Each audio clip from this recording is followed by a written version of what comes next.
नमस्कार। मेरे प्यारे देशवासियों, आज मैं अपनी बात की शुरुआत एक वेद वाक्य के साथ करना चाहता हूं। कृतं में दक्षिणे हस्ते जयो में सव्य आहितः। इस बात को भारत के संदर्भ में देखें तो बहुत सीधा साधा अर्थ यही है, हमारे देश ने एक तरफ कर्तव्य का पालन किया तो दूसरी तरफ उसे बड़ी सफलता भी मिली। कल 21 अक्टूबर को भारत ने 1 बिलियन 100 करोड़ वैक्सीन डोज का कठिन लेकिन असाधारण लक्ष्य प्राप्त किया है। इस उपलब्धि के पीछे 130 करोड़ देशवासियों की कर्तव्य शक्ति लगी है। इसलिए ये सफलता भारत की सफलता है, हर देशवासी की सफलता है। मैं इसके लिए सभी देशवासियों को हृदय से बधाई देता हूं। साथियों, 100 करोड़ वैक्सीन डोज ये केवल एक आंकड़ा नहीं है, ये देश के सामर्थ्य का प्रतिबिंब है, इतिहास के नए अध्याय की रचना है। ये उस नए भारत की तस्वीर है जो कठिन लक्ष्य निर्धारित कर उन्हें हासिल करना जानता है। ये उस नए भारत की तस्वीर है जो अपने संकल्पों की सिद्धि के लिए परिश्रम की पराकाष्ठा करता है। साथियों, आज कई लोग भारत के वैक्सीनेशन प्रोग्राम की तुलना दुनिया के दूसरे देशों से कर रहे हैं। भारत ने जिस तेजी से 100 करोड़ का 1 बिलियन का आंकड़ा पार किया है, उसकी सराहना भी हो रही है। लेकिन इस विश्लेषण में एक बात अक्सर छूट जाती है कि हमने ये शुरुआत कहां से की है। दुनिया के दूसरे बड़े देशों के लिए वैक्सीन पर रिसर्च करना, वैक्सीन खोजना, इसमें दशकों से उनकी महारत है, एक्सपर्टाइज थी।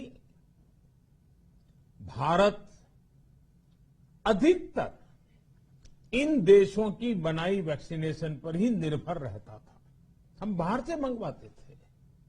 इसी वजह से जब 100 साल की सबसे बड़ी महामारी आई तो भारत पर सवाल उठने लगे, क्या भारत इस वैश्विक महामारी से लड़ पाएगा?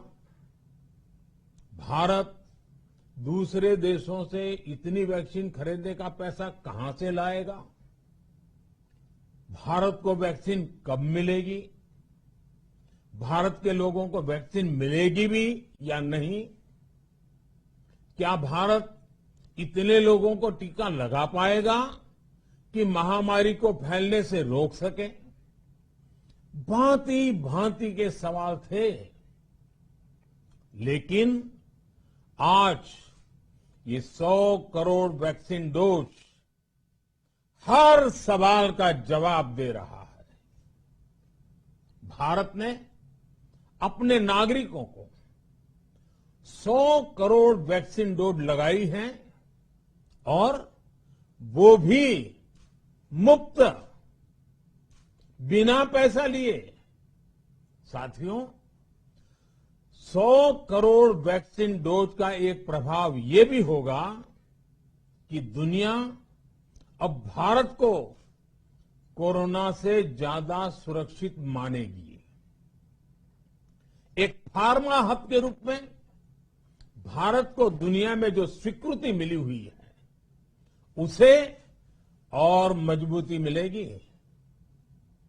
पूरा विश्व आज भारत की इस ताकत को देख रहा है, महसूस कर रहा है। साथियों, भारत का वैक्सीनेशन अभियान सबका साथ, सबका विकास, सबका विश्वास और सबका प्रयास का सबसे जीवंत उदाहरण है। कोरोना महामारी की शुरुआत में ये भी आशंकाएं व्यक्त की जा रही थी कि भारत जैसे लोकतंत्र में इस महामारी से लड़ना बहुत मुश्किल होगा। भारत के लिए, भारत के लोगों के लिए ये भी कहा जा रहा था कि इतना संयम, इतना अनुशासन यहां कैसे चलेगा। लेकिन हमारे लिए लोकतंत्र का मतलब है सबका साथ। सबको साथ लेकर देश ने सबको वैक्सीन, मुफ्त वैक्सीन का अभियान शुरू किया। गरीब, अमीर, गांव, शहर, दूर सुदूर, देश का एक ही मंत्र रहा कि अगर बीमारी भेदभाव नहीं करती तो वैक्सीन में भी भेदभाव नहीं हो सकता। इसलिए यह सुनिश्चित किया गया कि वैक्सीनेशन अभियान पर वीआईपी कल्चर हावी न हो। कोई कितने ही बड़े पद पर क्यों न रहा हो, कितना ही धनी क्यों न रहा हो, उसे वैक्सीन सामान्य नागरिकों की तरह ही मिलेगी। साथियों, हमारे देश के लिए ये भी कहा जा रहा था कि यहां ज्यादातर लोग टीका लगवाने के लिए आएंगे ही नहीं। दुनिया के कई बड़े विकसित देशों में आज भी वैक्सीन हेजिटेंसी एक बड़ी चुनौती बन गई है। लेकिन भारत के लोगों ने 100 करोड़ वैक्सीन डोज लेकर ऐसे लोगों को निरुत्तर कर दिया है। साथियों, किसी अभियान में जब सबका प्रयास जुड़ जाता है तो परिणाम अद्भुत ही होते हैं। हमने महामारी के खिलाफ देश की लड़ाई में जन भागीदारी को अपनी पहली ताकत बनाया। फर्स्ट लाइन ऑफ डिफेंस बनाया। देश ने अपनी एकजुटता को ऊर्जा देने के लिए ताली, थाली बजाई, दिए जलाए।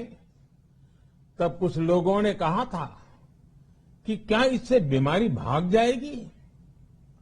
लेकिन हम सभी को उसमें देश की एकता दिखी, सामूहिक शक्ति का जागरण दिखा। इसी ताकत ने कोविड वैक्सीनेशन में आज देश को इतने कम समय में 100 करोड़ तक पहुंचाया है। कितनी ही बार हमारे देश ने एक दिन में 1 करोड़ टीकाकरण का आंकड़ा पार किया है। ये बहुत बड़ा सामर्थ्य है, प्रबंध कौशल है, टेक्नोलॉजी का बेहतरीन इस्तेमाल है, जो आज बड़े बड़े देशों के पास भी नहीं है। साथियों, भारत का पूरा वैक्सीनेशन प्रोग्राम विज्ञान की कोख में जन्मा है, वैज्ञानिक आधारों पर पनपा है और वैज्ञानिक तरीकों से चारों दिशाओं में पहुंचा है। हम सभी के लिए गर्व करने की बात है कि भारत का पूरा vaccination programme science born, science driven और साइंस बेस्ड रहा है। वैक्सीन बनने से पहले और वैक्सीन लगने तक इस पूरे अभियान में हर जगह साइंस और साइंटिफिक अप्रोच शामिल रही है। हमारे सामने चुनौती मैन्युफैक्चरिंग को लेकर भी थी, प्रोडक्शन को स्केल अप करने की भी थी। इतना बड़ा देश, इतनी बड़ी आबादी, उसके बाद अलग अलग राज्यों में, दूर दराज इलाकों में समय से वैक्सीन पहुंचाना, ये भी किसी भागीरथ कार्य से कम नहीं था। लेकिन वैज्ञानिक तौर तरीकों और नए नए इनोवेशन से देश ने इस चुनौतियों के समाधान तलाशे। असाधारण स्पीड से संसाधनों को बढ़ाया गया। किस राज्य को कितनी वैक्सीन कब मिलनी चाहिए, किस इलाके में कितनी वैक्सीन पहुंचनी चाहिए, इसके लिए भी वैज्ञानिक फॉर्मूले के तहत काम हुआ। हमारे देश ने कोविन प्लेटफॉर्म की जो व्यवस्था बनाई है, वो भी विश्व में आकर्षण का केंद्र है। भारत में बने कोविन प्लेटफॉर्म ने न केवल आम लोगों को सहूलियत दी, बल्कि हमारे मेडिकल स्टाफ के काम को भी आसान बनाया। साथियों, आज चारों तरफ एक विश्वास है, उत्साह है, उमंग है। समाज से लेकर इकोनॉमी, हम हर तबके पर देखें, ऑप्टिमिज्म, ऑप्टिमिज्म, ऑप्टिमिज्म ही नजर आता है। एक्सपर्ट्स और देश विदेश की अनेक एजेंसीज भारत की अर्थव्यवस्था को लेकर बहुत सकारात्मक है। आज भारतीय कंपनियों में न सिर्फ रिकॉर्ड इन्वेस्टमेंट आ रहा है, बल्कि युवाओं के लिए रोजगार के नए अवसर भी बन रहे हैं। स्टार्टअप्स में रिकॉर्ड इन्वेस्टमेंट के साथ ही रिकॉर्ड स्टार्टअप्स यूनिकॉर्न बन रहे हैं। हाउसिंग सेक्टर में भी नई ऊर्जा दिख रही है। पिछले महीनों में किए गए कई सारे रिफॉर्म्स, कई सारे इनिशिएटिव, गति शक्ति से लेकर नई ड्रोन पॉलिसी तक भारत की अर्थव्यवस्था को और तेजी से आगे बढ़ाने में बड़ी भूमिका निभाएंगे। कोरोना काल में कृषि क्षेत्र ने हमारी अर्थव्यवस्था को मजबूती से संभाले रखा। आज रिकॉर्ड लेवल पर अनाज की सरकारी खरीद हो रही है। किसानों के बैंक खातों में सीधे पैसे जा रहे हैं। वैक्सीन के बढ़ते हुए कवरेज के साथ साथ आर्थिक सामाजिक गतिविधियां हो, खेल जगत हो, टूरिज्म हो, एंटरटेनमेंट हो, सब तरफ सकारात्मक गतिविधियां तेज हो रही हैं। आने वाले त्योहारों का मौसम इसे और गति देगा और शक्ति देगा। साथियों, एक जमाना था जब मेड इन ये कंट्री, मेड इन वो कंट्री, इसी का बोलबाला था, बहुत क्रेज हुआ करता था। लेकिन आज हर देशवासी ये साक्षात अनुभव कर रहा है कि मेड इन इंडिया की ताकत बहुत बड़ी होती है। और इसलिए आज मैं आपसे फिर ये कहूंगा कि हमें हर छोटी से छोटी चीज जो मेड इन इंडिया हो, जिसे बनाने में किसी भारतवासी का पसीना बहा हो, उसे खरीदने पर जोर देना चाहिए। और ये सबके प्रयास से ही संभव होगा। जैसे स्वच्छ भारत अभियान एक जन आंदोलन है, वैसे ही भारत में बनी चीज खरीदना, भारतीयों द्वारा बनाई चीज खरीदना, वोकल फॉर लोकल, ये हमें व्यवहार में लाना ही होगा। और मुझे विश्वास है सबके प्रयास से हम ये भी करके रहेंगे। आप याद करिए, पिछली दिवाली हर किसी के मन मस्तिष्क में एक तनाव था, लेकिन इस दिवाली 100 करोड़ वैक्सीन डोज के कारण एक विश्वास का भाव है।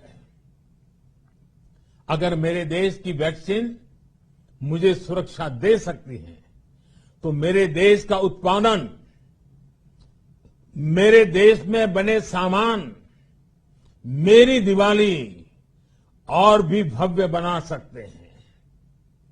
दिवाली के दौरान बिक्री की एक तरफ और बाकी साल की बिक्री एक तरफ होती है। हमारे यहां दिवाली के समय, त्योहारों के समय बिक्री एकदम बढ़ जाती है।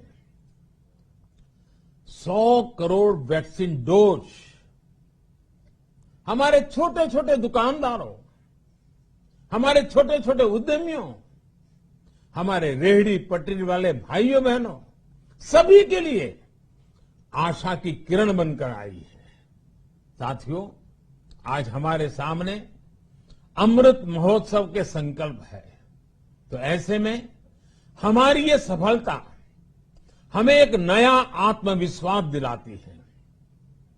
हम आज कह सकते हैं कि देश बड़े लक्ष्य तय करना और उसे हासिल करना बखूबी जानता है, लेकिन इसके लिए हमें सतत सावधान रहने की जरूरत है। हमें लापरवाह नहीं होना है। कवच कितना ही उत्तम हो, कवच कितना ही आधुनिक हो, कवच से सुरक्षा की पूरी गारंटी हो, तो भी जब तक युद्ध चल रहा है, हथियार नहीं डाले जाते। मेरा आग्रह है कि हमें अपने त्योहारों को पूरी सतर्कता के साथ ही मनाना है। और जहां तक मास्क का सवाल है, कभी कभी जरा, लेकिन अब तो डिजाइन की दुनिया भी मास्क में प्रवेश चुकी है। मेरा इतना ही कहना है, जैसे हमें जूते पहन करके ही बाहर जाने की आदत लग गई है ना, बस वैसे ही मास्क को भी एक सहज स्वभाव बनाना ही होगा। जिनको अभी तक वैक्सीन नहीं लगी है, वो इसे सर्वोच्च प्राथमिकता दें। जिन्हें वैक्सीन लग गई है, वो दूसरों को प्रेरित करें। मुझे पूरा भरोसा है कि हम सब मिलकर प्रयास करेंगे तो कोरोना को और जल्द हरा पाएंगे। आप सभी को आने वाले त्योहारों की एक बार फिर बहुत बहुत शुभकामनाएं। बहुत बहुत धन्यवाद।